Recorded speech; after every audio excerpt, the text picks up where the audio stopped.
Israel से नजदीकियां, पाकिस्तान की कूटनीति में अचानक यू टर्न। अमेरिका का दबाव या पाकिस्तान की मजबूरी, इजराइल से बढ़ती गर्माहट पर बड़ा सवाल।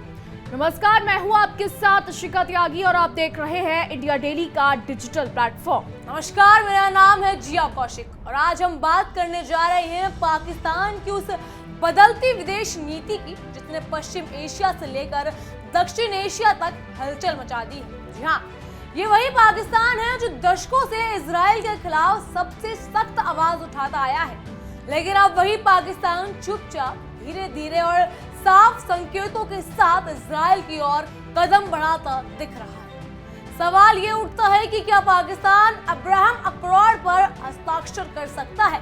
क्या वो उन देशों की सूची में शामिल होने जा रहा है जो इजराइल को मान्यता दे चुके हैं? और अगर ऐसा होता है तो क्या गाजा पर दिए जाने वाले उस भावुक बयान की सख्ती और अब अमेरिकी मदद और अंतर्राष्ट्रीय दबाव के सामने कम हो रही है?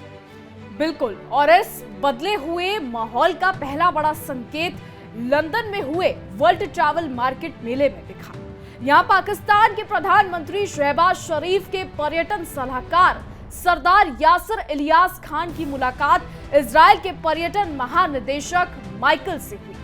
ये मुलाकात सिर्फ एक औपचारिक बातचीत नहीं थी, बल्कि ये पाकिस्तान के रवैये में आए बड़े बदलाव का प्रतीक मानी जा रही है, क्योंकि अब तक पाकिस्तान के अधिकारी ऐसे किसी भी सार्वजनिक मंच पर इजरायली प्रतिनिधियों से दूरी ही बनाए रखते थे, लेकिन इस बार दोनों पक्ष मीडिया और लोगों के सामने एक साथ नजर आए हैं।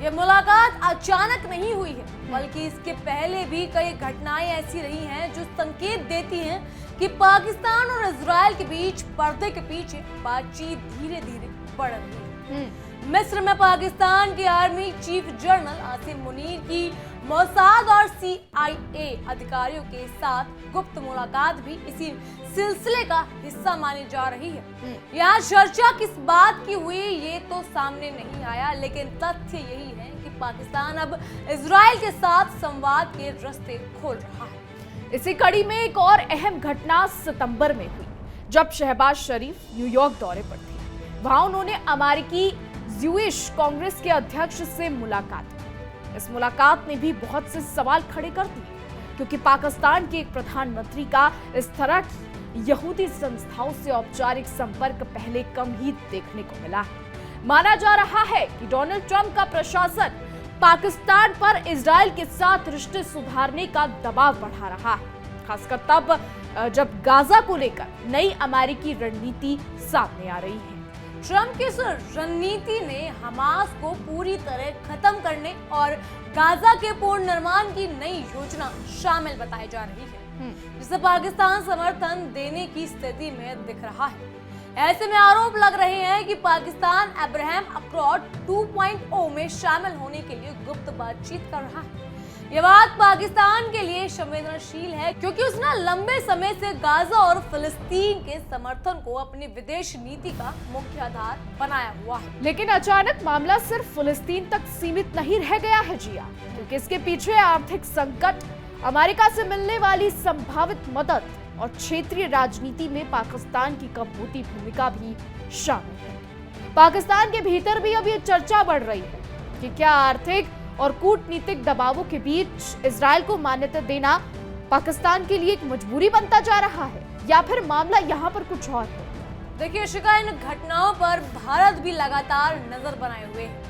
भारत के लिए ये इसलिए अहम है क्योंकि पाकिस्तान की विदेश नीति में ये बदलाव क्षेत्रीय समीकरणों पर सीधा असर डाल सकता है, खासकर तब जब पाकिस्तान ने ये बयान दिया है कि वो गाजा में हमास को हथियारों से मुक्त कराने के लिए अपनी सेना भेजने पर विचार कर रहा है। पाकिस्तान के लिए ये रुख कई विशेषज्ञों को भी चौंकाता है। जी हाँ, क्योंकि अब तक ये सिर्फ राजनीतिक आधार पर समर्थन करता आया है।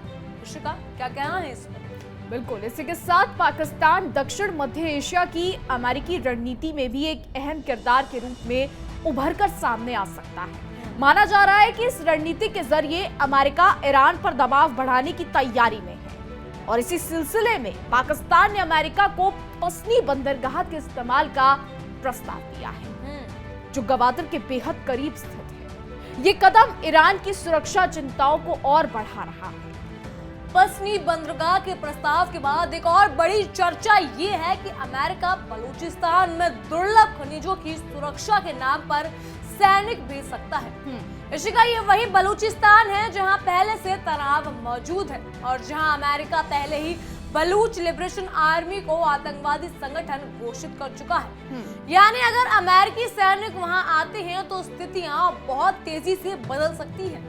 और इसी वजह से कई विशेषज्ञों का कहना है जिया कि बलूचिस्तान एक नए संघर्ष का मैदान बन सकता है और इससे पाकिस्तान के आंतरिक हालात और ज्यादा जटिल हो सकते हैं। पाकिस्तान पहले ही आर्थिक और राजनीतिक संकट से जूझ रहा है और अब अगर अमेरिकी सैन्य मौजूदगी बढ़ती है तो हालात और ज्यादा पेचीदा हो सकते हैं। पाकिस्तान के लिए ये पूरा मामला एक दो धारी तलवार जैसा बन चुका है ऋषिका।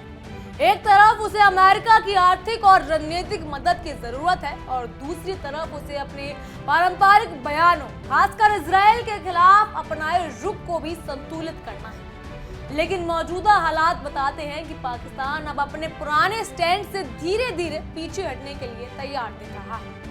आपको ये भी बता दें कि ये बदलाव सिर्फ कूटनीतिक मुलाकातों में नहीं दिख रहा, बल्कि पाकिस्तान के राजनीतिक हलकों में भी ये चर्चा तेज हो गई कि क्या देश को अपने आर्थिक हितों के लिए इजराइल के खिलाफ अपने कठोर रुख में बदलाव लाना चाहिए। हालांकि पाकिस्तान सरकार इस पर खुलकर कुछ नहीं कह रही, लेकिन उसके कदम खुद ही बहुत कुछ बयां कर रहे हैं। देखिए, भारत के लिए ये बदलाव चिंताजनक है क्योंकि पाकिस्तान जो हमेशा इजराइल के खिलाफ खड़ा रहता है, यदि अचानक इजराइल के करीब जाता है तो ये पूरे क्षेत्रीय शांति व्यवस्था को नए सिरे से बदल देगा। जी हाँ, अमेरिकी भूमिका और उसके बाद रणनीतिक इरादे भी इस समीकरण को और जटिल बनाते हैं। वहीं बलूचिस्तान में संभावित अमेरिकी सैनिक तैनाती, पाकिस्तान, अमेरिका, इजराइल के बीच बढ़ता संवाद और ईरान के दबाव की कोशिश, इन सब की वजह से नई भू राजनीतिक तस्वीर बन रही है। भारत के लिए ये जरूरी हो जाता है कि वो इस बदलाव को सावधानी से देखे, क्योंकि इसका असर पड़ोसी देशों के हर रणनीतिक कदम पर पड़ सकता है। पाकिस्तान जिस स्थिति में पहुंच चुका है ऋषिका, वहां वो अपने पुराने बयानों और नई मजबूरियों के बीच फंसता हुआ दिखाई दे रहा है। ये तो दोहरी नीति भी करता है। अमेरिका उसकी आर्थिक जरूरतों को अच्छे से समझता है और इसी वजह से वो पाकिस्तान को एक बड़े क्षेत्रीय मॉडल में फिट करने की कोशिश कर रहा है। पाकिस्तान इस दबाव से बच नहीं पा रहा। लेकिन अब असली सवाल यही है कि पाकिस्तान आगे क्या करेगा। क्या वो वास्तव में इजराइल को मान्यता देने का फैसला करेगा या वो अब्राहम अकॉर्ड 2.0 का हिस्सा बनेगा? और अगर वो ऐसा करता है तो क्या गाजा और फिलिस्तीन को लेकर उसके वर्षों पुराने बयान सिर्फ शब्दों तक सीमित रह जाएंगे? ये सबसे बड़ा सवाल है। बिल्कुल, पूरे मामले का सबसे दिलचस्प पहलू यही है कि पाकिस्तान बार बार ये दिखाने की कोशिश कर रहा है कि वो गाजा के मुद्दों पर अपनी स्थिति नहीं बदलेगा, लेकिन उसके कूटनीतिक कदम बिल्कुल विपरीत दिशा में बढ़ रहे हैं। यानी बयान एक तरफ और कूटनीति दूसरी तरफ। तो आने वाले समय में पाकिस्तान की विदेश नीति किस दिशा में मुड़ेगी, ये देखना बेहद दिलचस्प होगा।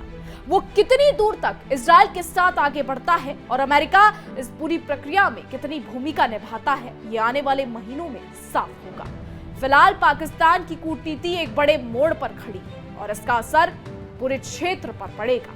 अब देखना जिया, ये दिलचस्प होगा क्या पाकिस्तान अपने दोहरे रंग को दिखाएगा कि पहले वो फिलिस्तीन की साइड था, गाजा की साइड ले रहा था और अब अचानक इजराइल की साइड आना सबसे बड़ी बात है। बिल्कुल, कि पाकिस्तान रंग बदलने में माहिर है, ये हर कोई जानता है, लेकिन इतनी जल्दी पाकिस्तान ने रंग बदला कि गाजा के लोगों को सोचने का मौका ही नहीं मिला। अब क्या पाकिस्तान इजराइल का साथ देगा? क्या पाकिस्तान डोनाल्ड ट्रंप के दबाव में आके इजराइल की तरफ हो जाएगा या फिर पाकिस्तान यहां भी नई चाल खेलने की कोशिश कर रहा है?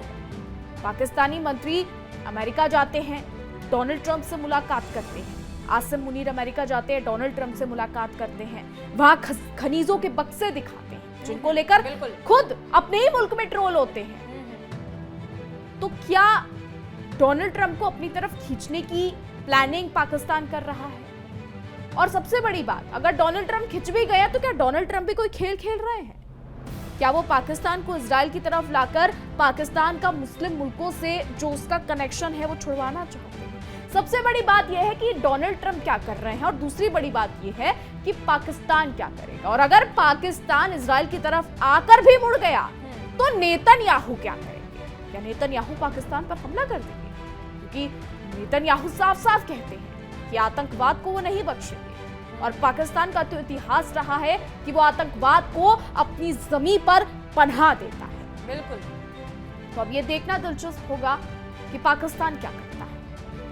खैर, पाकिस्तान दिन प्रतिदिन अपने रंग बदलता है, दोहरी चालें चलता है, दोहरी राजनीति करना ही उसको आता है।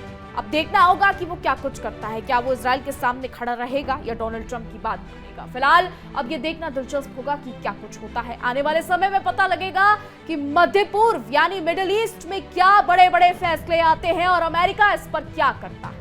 फिलहाल हमारी आज की रिपोर्ट में बस इतना ही। आपकी इस पर क्या राय है? आप क्या सोचते हैं कि नापाक पाकिस्तान क्या करेगा? हमें कमेंट सेक्शन में जरूर बताइएगा।